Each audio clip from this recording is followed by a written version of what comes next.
Welcome to Big Blend Radio's Art Show featuring Victoria Chick, a contemporary figurative artist and early 19th and 20th century print collector.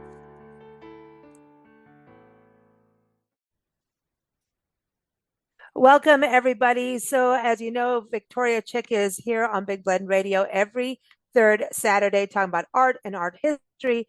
And this month of May, it is falling on May 18th, 2024, which happens to be Mother Whistler Day. And I saw that, I was like, Victoria, gosh, we had such a good show last month. Let's do another crazy story about an artist, right? That just really kind of broke some, I wouldn't say broke rules, but really went for it as becoming an artist. And we're going to talk about Mother Whistler. It's a painting and it's done by artist James Abbott McNeill Whistler. Whew, that's a long name. But we're going to talk about Mother Whistler, his painting and his life. So welcome back, Victoria. How are you? Well, thank you. Good to be here and talking to you and talking about Mrs. Whistler, Mom Whistler. And do you whistle while you paint? You know, it's been bugging me. It's been bugging me to say that. You know, I have to say, do you whistle while you paint? Yes. I mean, the whistling thing is funny, but yeah, Whistler. I wonder because you think about Whistler in Canada. You know, whenever you hear that. And I wonder if they're related in some way. I haven't got that far yet. You never know. No. But they were in Pennsylvania, weren't they? Where he lived with his mom. Yes, he was born in Massachusetts. Actually, lived in Pennsylvania for a while, and he moved around because his father got various jobs. His father was I want to say a railroad engineer, but you're going to get the wrong idea. He did not drive trains. He was a construction engineer for the railroad. And so one of the things that he did that was noteworthy, he invented some process for making a viaduct that made it possible for trains to cross empty spaces, okay? And so it was sort of like a bridge for railroads. But what he did was so unusual at the time that the Tsar of Russia took note and invited his father to come to Russia and build a railroad between St. Petersburg and Moscow. I mean, it was a really big deal. And so the family moved to Russia when he was quite young, and they lived there a number of years. His father was able to practically get the job done, with far enough along that other people could follow his instructions when he got cholera and he died. So the family, the mother, James Abbott McNeill, and his sisters moved back to the United States, and they moved back to the East Coast. I think he was kind of respectful of his parents. You know, it was an old-fashioned family, and he was respectful. He always wanted to be an artist. It was always in his mind, especially when he was in his teenage years. And it's interesting. It's an interesting family to follow because they kept records, which a lot of people don't. And there are letters that they kept back and forth to each other. And there's a letter he wrote to his father saying that he hoped his father wouldn't be disappointed, but it was his dream to become an artist. And so I mean, it's kind of amazing that they had his kind of had his heart set on that. But after his father died, we don't have an answer from the father. After they came, the mother and his sisters, he came back to the United States. His mother really wanted him to go into the ministry, which he was not particularly interested in, but he did go to a school that was, you know, would have been appropriate for preparing him to do that. And but he really did not fit in. It didn't fit in with what he wanted to do. So he left that school. And they must have, you know, his parents, his mom especially, must have been directive, but not um, so ironclad and hogtied and bound that she insisted. And so he was pretty much free to do what he wanted to do. And he's probably in his late teens by that time, 18 maybe or 19. And so he applied for admission to the military camp Hmm. at West Point. Oh And yeah. uh, and this was really a bad error on his part, but it fit his personality. um, he as a child he was always kind of prone to temper tantrums, and and drawing was his way. It was the way his parents got to get him to settle down, and he could Oh focus when wow. he was drawing. So what that was interesting because that was even when he was a toddler.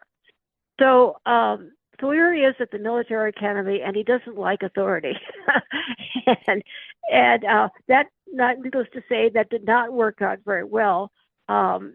He was always in trouble, and he finally decided that.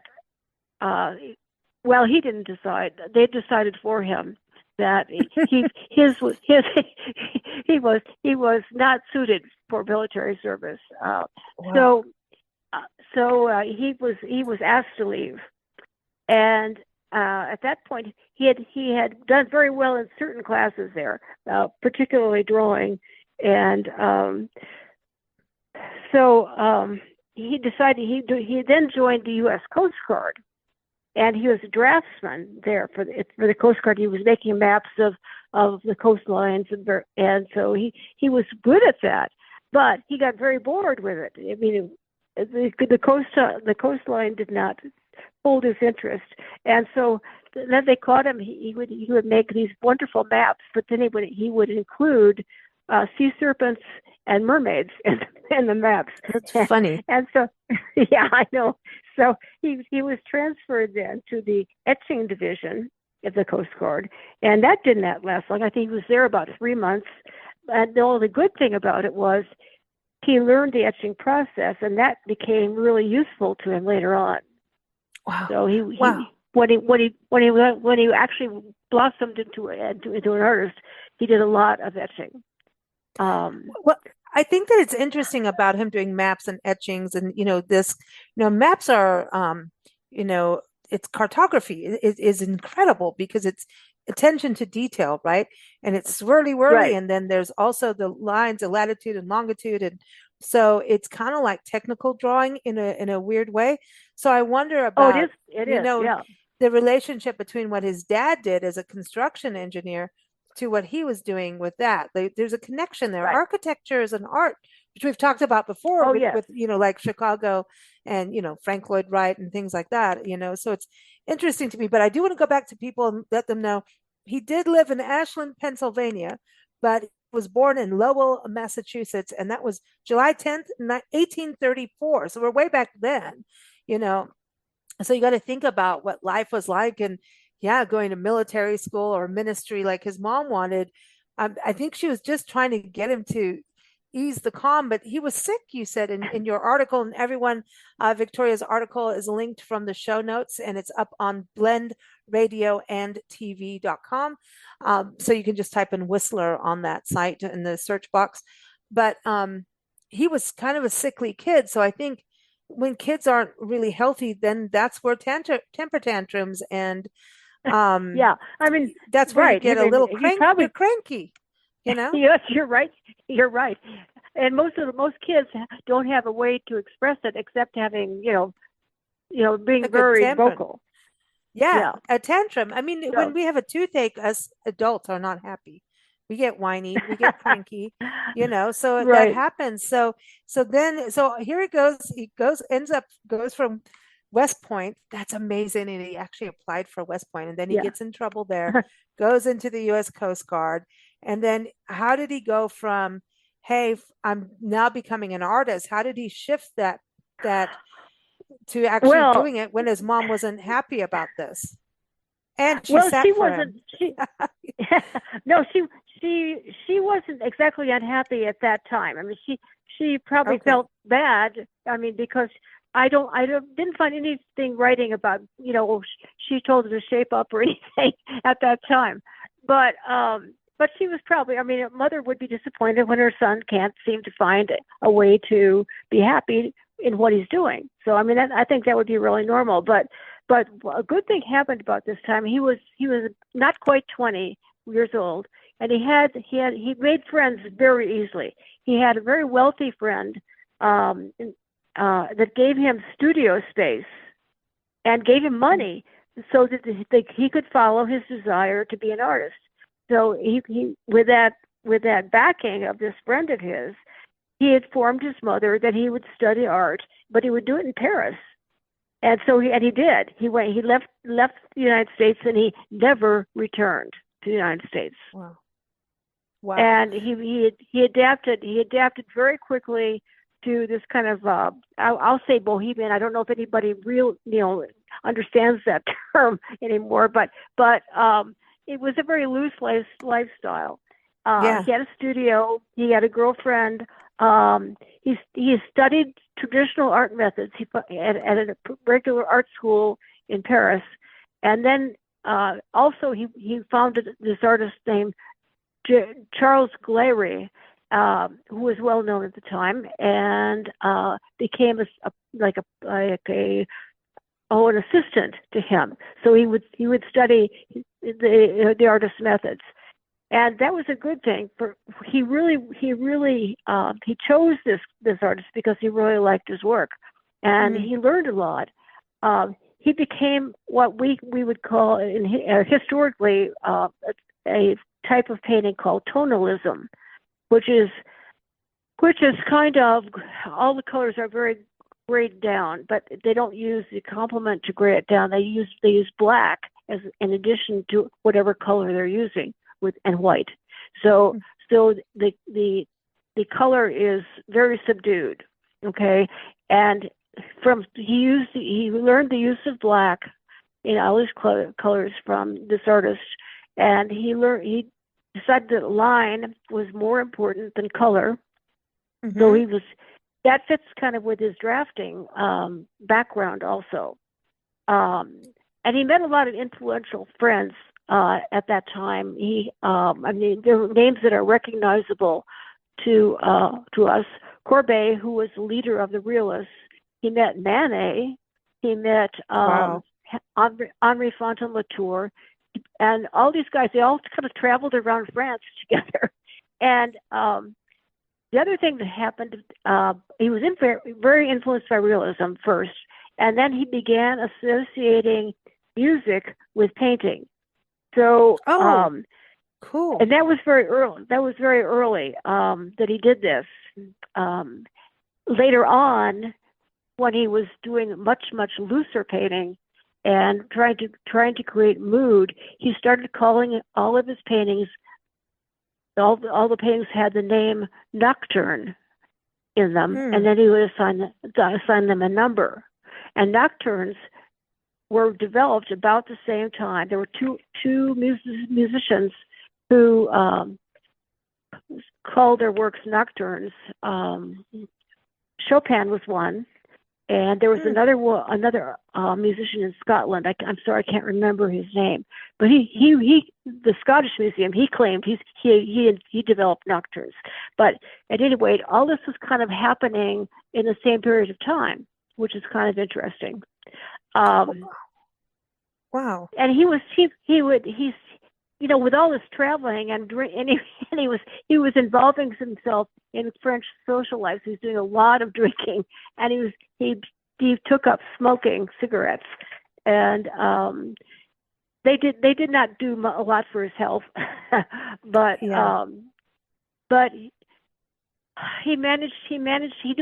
wasn't doing much painting at this time because he was moving around and being social, but he decided to travel to London, and that's really mostly where he lived. He would go back and forth between Paris and London, with London being his final address. Okay, because that's what I was going to say, because he was going, in Paris, and then didn't his mom kind of move in with him while he was in London? And that's where he ended up Well, painting her? well, uh, it's it was first in Paris, I believe, that she came to visit. Um, Okay. and he was in he was in a panic because his mom was coming, and Uh-oh. Come and on, what single guy isn't? he knew Come he was on. yeah, I know, all of us, even if we're squeaky clean, oh, our Yeah. mom's coming, no, we got to clean the house. Okay, so but he was in a panic, and his model was his lover also. He had her move out, and he wrote a note to his he he, he wrote a note to his friend Fontaine Latour, and said, "General upheaval," with question marks after it. I had to empty my house and purify it from cellar to eaves. so so anyway, and apparently that visit was a short visit. It was okay. She I went can back bet. to England. Yeah, she went back to London. She had extended family in England, so she stayed with them for a while. Then uh, he he moved to London too. This was he made contact with he kept his French friends, and but when he moved to London, he started painting, which he had kind of blown off. And he also, while he was in London, he started doing etching as he had a whole suite of etchings with the Thames River in them, and he was able to make quite a good amount of money for that, and so he bounced back really between 1855 and 1861. He would bounce back between Paris and London, and Okay. he began his mature painting style. Because of his influence of realism, he used a limited palette, and he painted this model who, that was also his lover. It was his painting called Woman in White, which is a full length portrait, full figure portrait. And he painted her many times, but that particular painting became quite famous. And um, it's a lovely painting. His biggest competitor, I think, was really interesting. His biggest competitor painting portraits was John Singer Sargent, Wow. who That is is another famous interesting. American. Yeah, and their compositions were often very similar. Um, anyway, so in 1871, this is the big painting. This is the big Whistler's mom painting. In 1871, he was back in London, and anyway, his model one day, he had arranged for models to come, and this model did not show up, and so Whistler suggested to his mom that he paint her portrait instead, and she said okay. If anyone who's ever done modeling or tried to stand still for somebody for a length of time Mm-hmm. knows it is not easy. It really isn't. And usually, many times the positions are such that they're actually painful. So when she said yes, I don't know if she knew what she was getting into, but he had her do a standing pose first. But Whistler was a draftsman, so he's very slow, and he's experimenting with one slight adjustment after another, and she got really tired. So they tried a seated pose, which we see in the painting we know now is Whistler's mother. It took him a long time, Mm. and many sittings to get the composition that he was satisfied with. So that was kind of the story of the composition. Um, Hmm. we call it. I mean, he saw it. The true name of the picture is arrangement in gray and black #1, and we don't call it that. We call it Whistler's mother, and we're assuming that he had some emotional reason for painting it, but I really don't think it was an emotional reason. It was a very analytical reason that he did her painting. Oh, Because I mean, there was a distance between him when he was working and when he was just sitting talking to his mom, probably.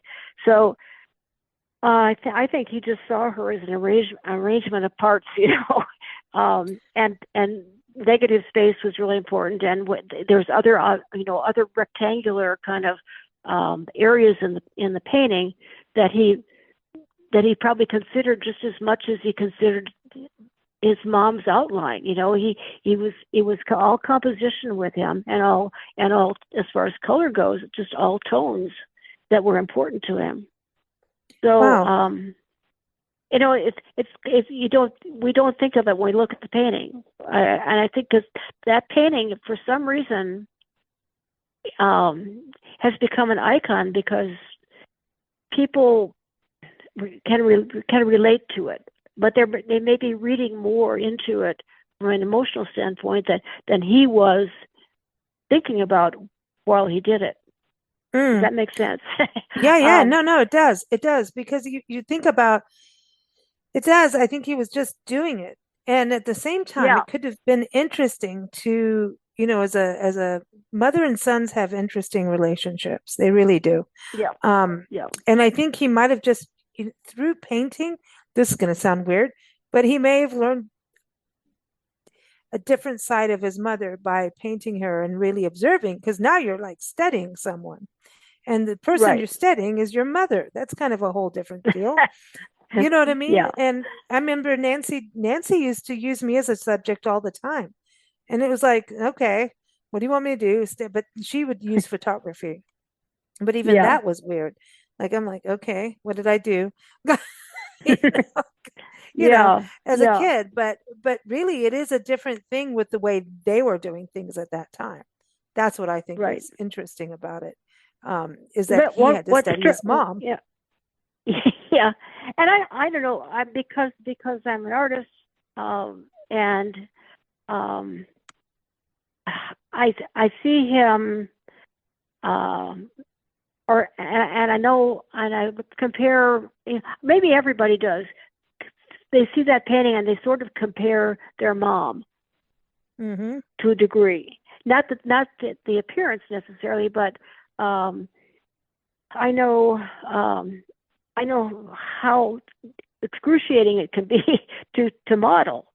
And Mm-hmm. I think when I see this thing, just because I'm an artist, I have to ask people to pose, and I had to do that. And I taught life drawing for a number of years. Mm. I ask people to pose, and they say, "Oh, that hurts," you know. And we say, "No, it doesn't matter. You could have you could rest in 10 minutes," you know. So we tend to be sort of harsh with models, but and of course she was an older woman, so it was doubly difficult for her. But I see her as being really generous to her son to pose, and because I know how uncomfortable it can be, and it reminded me of my own mom, who I know if I asked her to do something, she would make every effort to try and help me. And Mm-hmm. I think that's really typical of probably most moms. I agree. I mean, Nancy would, but then she would make me laugh. And that's the only problem with this whole thing is it would never have worked with us because we would laugh, you know. But Well, you know, it's there's nothing wrong with that. but that's how it, So well, you know us, right? You know that's going to happen. yeah, So, yeah, it's just how it is. But I think it's I mean, just that the lines and the details, I mean, he must have seen her life while he was doing it, you know? yeah, yeah, He must have right. seen her life, like with her face. You could see, like, before we were recording, you were saying she had a rough life. What woman in that era didn't? Childbirth without like what we have now. I mean, moving around, going to Russia. What was it like in the 1800s? Going to Russia? Are you kidding me? That wasn't just Yeah, like a plane flight. I mean, we complain about that right now. I right. mean, well, I don't think any of us want to fly over there right now, but you know what I mean? It's yeah, Yeah, but that at that time, all that travel, London to Paris, that was not easy travel at those times, I don't think. Not Absolutely not. and so that wears on. So, And so she just kept trying and kept trying. And so this becomes this famous painting. What made it so famous? What was well, I'll it? tell you. I'll tell you. Okay. Well, I well, uh, about took it to uh, France to enter it in an exhibition, and it was rejected. Not only that, it was rejected by the Salon des Refuses. so, so, but there's somebody there that Wow. really was championing him, and it had put enough pressure on people that it eventually got in. You know, it was given a very bad position of hanging. It was they sort of, hit it kind of, because they didn't think it was good enough. But as a result, the it was purchased by a museum in France. So it is the most famous painting done by an American artist has never left France. It's still there. It's That's still wild. in the museum. Yeah, and people it's such a famous. Think of all the famous paintings that everybody almost recognizes, and you've got the Scream by Munch, and you've got Oh yeah. this painting. You've got probably a painting of sunflowers by Van Gogh. What else would there be? But there's probably a handful of paintings that are so recognizable and so famous that nearly everybody understands what they are, has heard of them or seen them.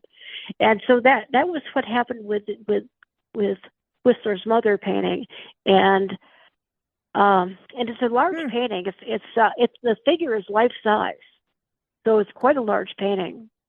That's And wild.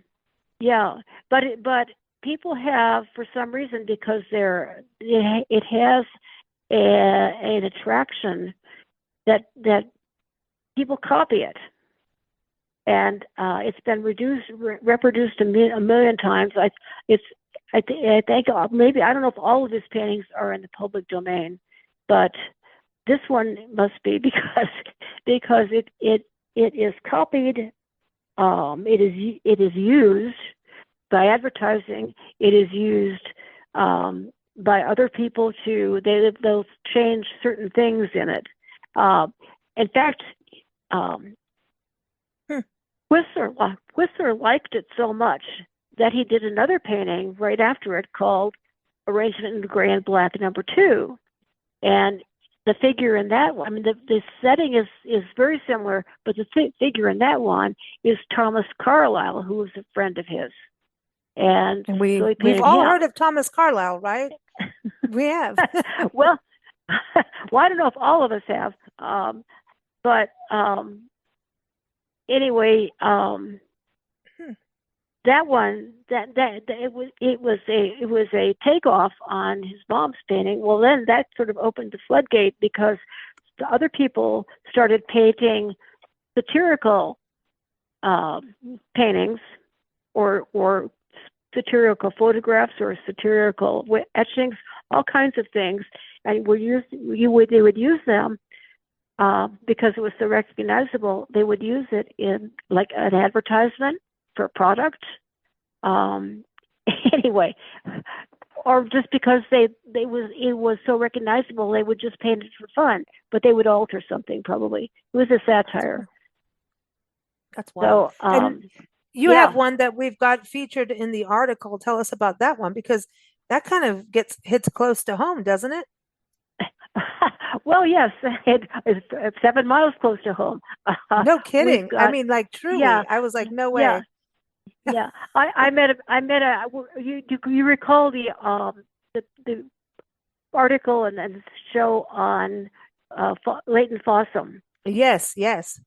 Oh, okay, well, as a result of that article, I was contacted by a gentleman in Arizona who's an art collector, and he had some Fossum paintings, And one of them was a Fossum satire of Whistler's mother, but he used actually Thomas Carlyle, and the name of the painting is Thomas Carlyle Visits Pinos Altos, which as you know is 7 miles away from where we live, In and Silver but City, it's New Mexico, but everybody. Silver City, New Mexico, southwest yes, corner. This is yes. amazing.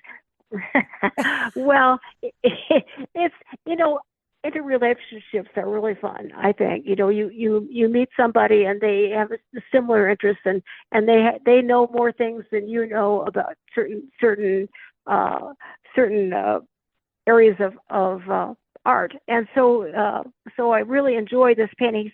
He sent me a an image of it, and I sent it on to you. So I hope everybody that sees it has a smile on their face, because if you know the story, it's always more interesting. Agreed, agreed. It really is because to me, when I was like, no way, and but this one's in color too, so that's kind of like interesting. Yeah, There's color, and yeah, so not the satire images. Not everyone's going with how he did, and Whistler did paint in color as well, yeah, but he did use yeah, that line work that you're talking about, and I think that's what's so great about what his work is. He has movement, his incredible yeah. movement, but his mother, Whistler's mother, she is not moving, so he has her exactly how she's like, all right, dude. I'm sitting here. Yeah.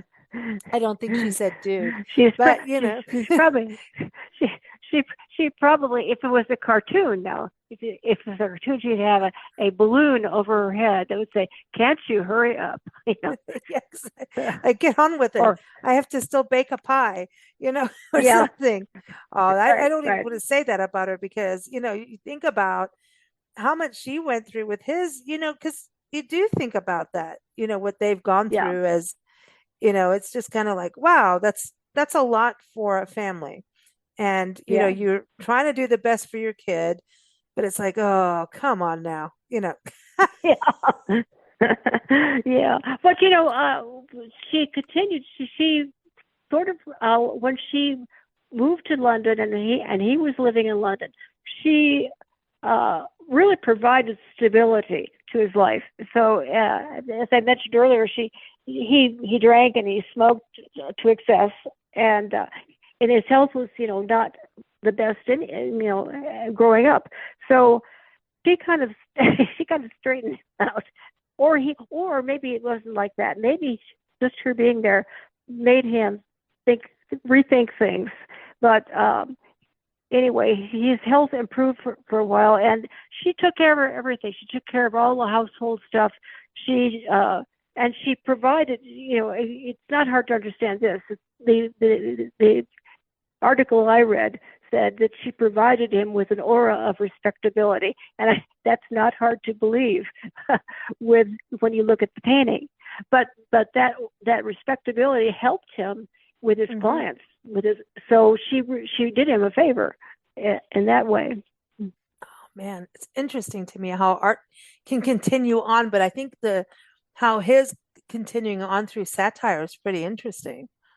Right. That's kind of different, and it kind of ties into our not our recent chat on the podcast about humor and art. So this ties in really well, I think, with that. Yeah, yeah, It it kind of does. goes It with does. that. And I think anybody with that creative mindset and brain, they're like, you know what? I'm just gonna do this.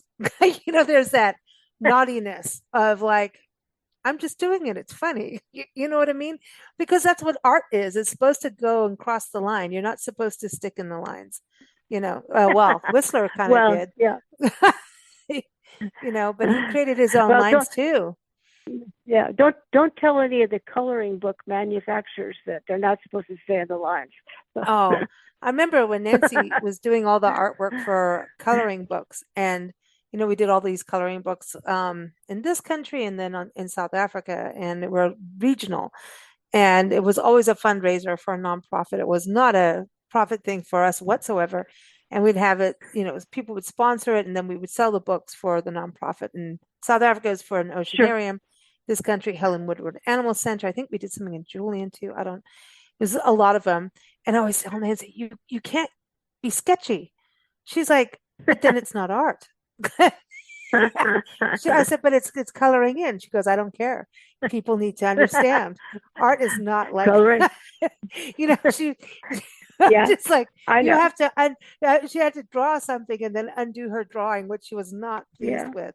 But she did really good coloring book art. But she just hated the undoing process. She's like, I've made it. Yeah. And I'm like, now you have to undo what you made to get to this one point, and then no, and then if I said it and I'm not the artist, like that's not popular. So, that's not a popular viewpoint, but it is Right. interesting about it, but the artists are always the ones who kind of break the mold, artists of all Right. level, And like all places. you're Go ahead. right. And Whistler broke a couple of molds actually. He started out with the realism, and which was that included Whistler's mother, but later on he went into kind of he studied philosophy quite a lot and was influenced by many of the thinkers of the time, and he did paintings that were very loose, almost like they were landscapes that were foggy in a way. And people did not receive those as well because they were new. He had one of them accepted into a juried exhibition that was reviewed by John Ruskin, who was a big a big guy at the time, and Ruskin gave him a scathing review, and so Whistler sued him, and they went to court. And the questions were really, really interesting. You could look. There's a partial transcript in Wikipedia, I think. And anyway, the upshot of it was that the judge ruled, and it was not a jury. The judge ruled in favor of Whistler for expressing himself the way he wanted to, but so he won the case, but he was awarded, I think he was awarded like the equivalent of $1. and Ruskin, they were each required to do something that was painful to them from a kind of apologetic standpoint. Neither one of them was willing to apologize, and wow.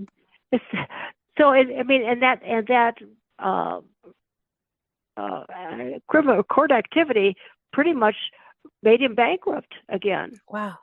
So it's amazing. It's amazing to me. Yeah.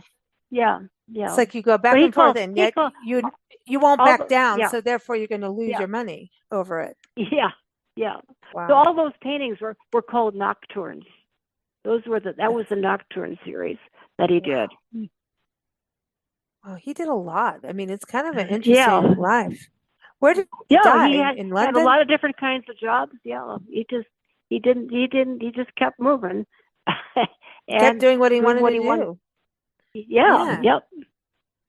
Did he die in London? I was looking that up. Where did he die?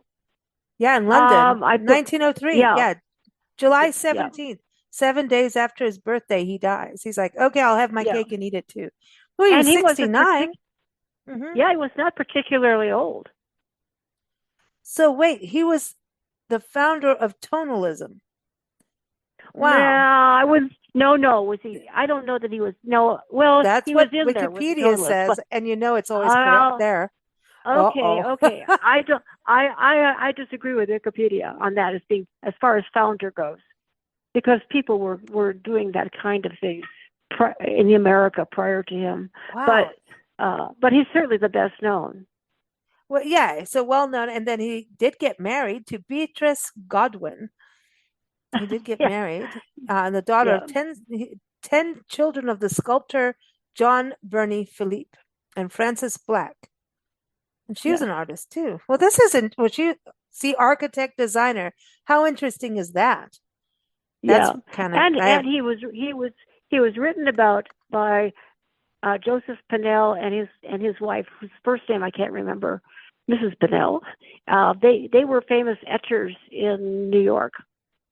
Wow. And then And look at this. So his dad was George Washington Whistler. He has his own Wikipedia page too. He was that prominent for building yeah, locomotives and railroads and yeah, introduced the steam whistle to American locomotives. woo woo. Wow. Wow. Well, come on. That's pretty big actually. That's Well, it is. really this is interesting. I People, this is a rabbit hole again. Victoria, what's people, happening on these shows? listen. People in the 19th century just did not sit around, so they got No, things done. they didn't have cell phones with games on them. Yeah, There's yeah. this is amazing what happened. I mean, he really, I mean, yeah, wow. And then Anna has her own page because of, being the mother. Is, Yep. and the Mumfords. Ooh, there's the band Mumfords and Sons. I wonder. Wow. You're going down Wow. those rabbit holes. I am already. And so she was born down the road from us in Wilmington, North Carolina. I didn't know Yep. she was from North She, Carolina. she considers herself a daughter of the South. Oh, yes, and she and he does. and he kind of Oh, he kind he kind of uh in order to kind of impress people, he kind of swaggered around like he was a aristocracy from the Southland. So he bought into that. okay. Whoa, this is really interesting. Their life of the South is gets into plantations and slave trading and wow. Okay, that is a rabbit hole. I'm going down there. Oh my gosh. But okay, so she was born, okay, to Charles Daniel McNeill, who was a physician, and Martha Kingsley McNeill, who's the daughter of Zephaniah Kingsley Sr., one of the founders of the University of New Brunswick, and youngest Hmm. sister of Zephaniah Kingsley, a slave trader and plantation owner, and the husband of the African Anna Majinji. I can't pronounce all this, but this is really interesting. So she was a widower and she had three children. Yep. Wow. Wow. I mean, you got to think about her, what she went through, and then she lived in Connecticut. Right. Wow. Wow. And they were in poverty. The whole, this, here they were, the husband doing all this big fancy stuff and then ended up in poverty. Right. Wow. And it was the daughter that helped the son go to private school. Her daughter did it. Oh, really? Okay. Yeah, her daughter remained in England after marrying a surgeon. Oh, she went and caught the doctor. And it was then that the Okay. family lived in poverty, but her daughter helped William and James attend private school. James, the painter, entered West Point from there just before his Okay. 17th birthday and was expelled.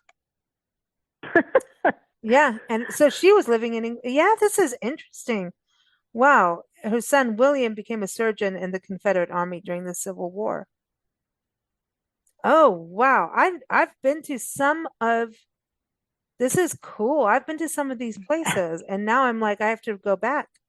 I have to go Yeah. back. I'm gonna have to go to Wilmington now and see where her birthplace is. Because we're in North Carolina, so it's just down the road wherever we are, you know. Oh, That's yeah. amazing. So she's a North Carolina woman. Look Yep. how that happens, huh? Yeah. How interesting. I don't know.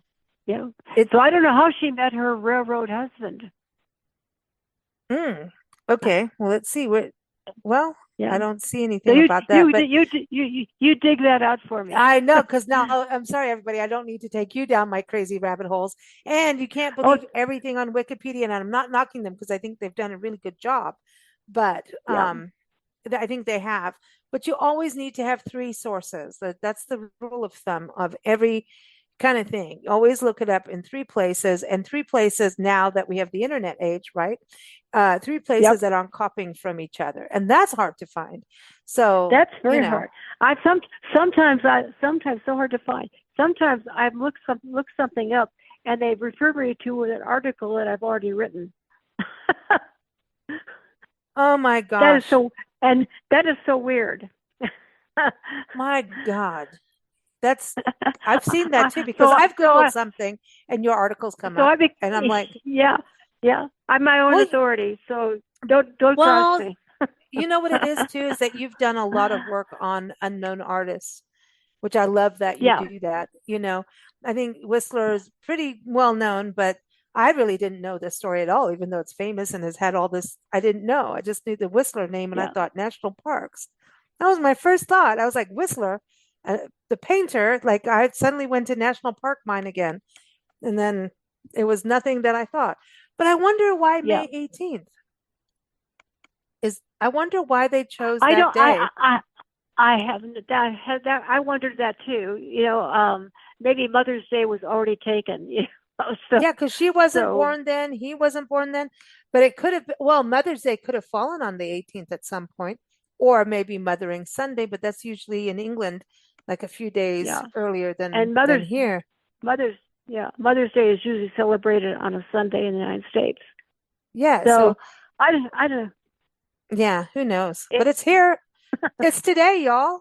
I can say that. yeah. Happy Whistler Day. happy yeah, happy Whistler's Mother Day. Well, hey, and the Whistler name, hey, he got the train whistle going. Come on, this is great. Yeah. Come on, the father he did it. His last name is Whistler. Come on, that is so funny. Come on, that is fantastic. I love that. I love that story. That makes me happy. I love that. That's a rabbit hole that another rabbit It hole to would go down. yeah. I wonder what they called a whistle before Whistler. I don't know. So I'm gonna have to ask Yeah, Glenn in England, who comes on yeah. our shows. I'm gonna have No, to yeah, he'll get at him he'll because they know. lived in London. I'm like, I Yeah, want to he'll know. know about this. Yeah, I mean, could you? Because he always says the last names from way back when, like Smith is like Right, silversmith or blacksmith, comes from what you right, did. And right. now we have pronouns, so it's all different. But we've See, changed. So think about how we've changed. I mean, seriously, it yeah. is night and day, right? And so, but now it's like Whistler. Did it cut? I mean, but the dad had the name Whistler before whistling, but like, has whistling been in the Like now, I'm gonna have to. I mean, did they have some Okay, family member you're walking going. down the street whistling that made that name?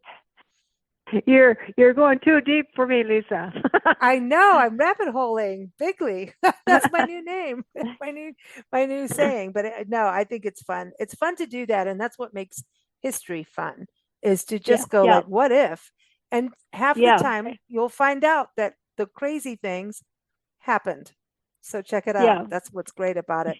Well, Victoria, always fun. Thanks for putting up with my rabbit holing and also writing the article coming on from this idea. I was like, oh, it's Whistler Day. We got to do it. So next month, you never know what could happen, everyone. We're here every third Saturday. Thanks for joining us. Thanks, Victoria, and keep up with Victoria at victoriachick.com. Thanks, Victoria. Oh, you're welcome. See you next week. Time. Next time, yeah. Okay.